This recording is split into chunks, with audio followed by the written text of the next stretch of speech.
Hola muchachos, welcome to this second lesson on comparaciones, comparisons, making comparisons, this time using nouns, sustantivos. So we're going to use another comparison word called tanto, or tantos, tantas. So first let's do a little review on comparing. Last time we did comparación de adjetivos. So first, when we're comparing two things that are different, then we'll use más-menos, and then the adjective, and then que. So for example, me parece que la escultura es la escultora, perdón, es más talentosa que la pintora. So it seems to me that the sculptor is more talented than the painter. Pero esta pintura es mejor que esa escultura. But this painting is better than that sculpture. So just some reminders on how that the adjective always has to change based on who you're talking about, if it's feminine or plural. And then also there's these special cases where you can't say more gooder or más bueno. You have to say mejor que or peor que for worse than. And then when the two adjectives or two things that you're describing are similar, then you use tan, adjetivo como. Para mí, el estilo de pintar abstracto es tan interesante como el estilo surreal. So for me, the abstract painting is as interesting as the surrealist style. So it's as similar to you. So now let's move on to comparing with nouns, and with the difference or inequality, it's really similar. So we just simply use más o menos and then the noun. So for example, tengo menos pinceles que Maya. I have fewer paintbrushes than Maya. Because Maya is a painter, right? See Maya, pintora. So, pretty similar with adjectives. So, Maya es más bonita que Frida. Maya tiene más pinceles que me. Okay, now what about when they're similar? This is a little different because we're going to use this word tanto.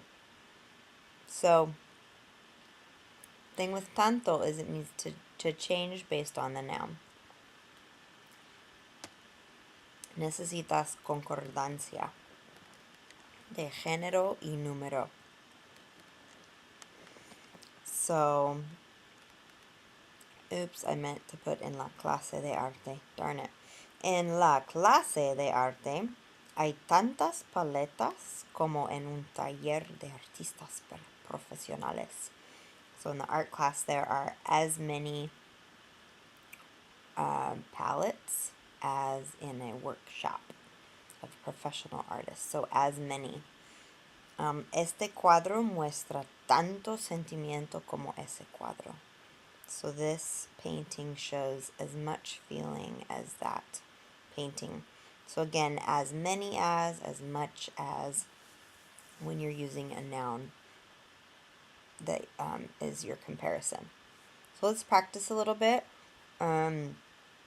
Look at this sentence and think about if we're comparing these two things, saying that they're equal, what would you use for tanto como?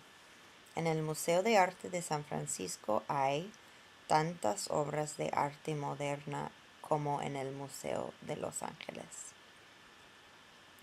Hoy hay, what's it going to be? Tanto, tanta, tantos,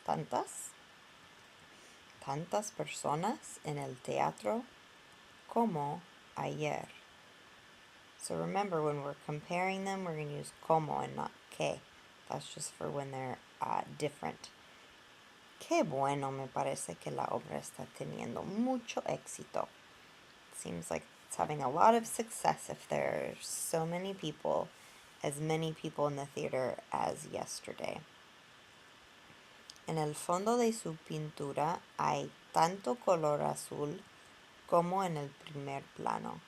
So in the background, there's as much blue as in the foreground. So again, it's comparison of similarity. En la clase de Español 3 hay,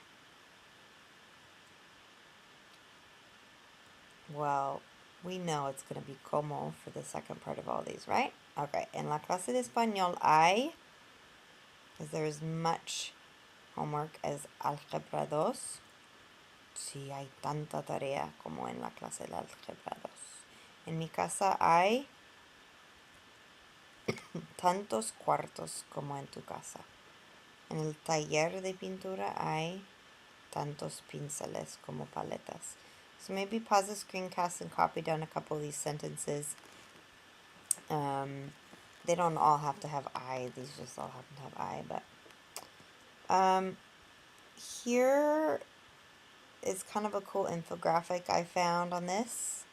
You might want to read through it and just make sure that you're understanding this concept, how it compares to English. For those of you that like it a real methodical type graphic like this, you might want to take a picture or something. I'll put it on my website as well.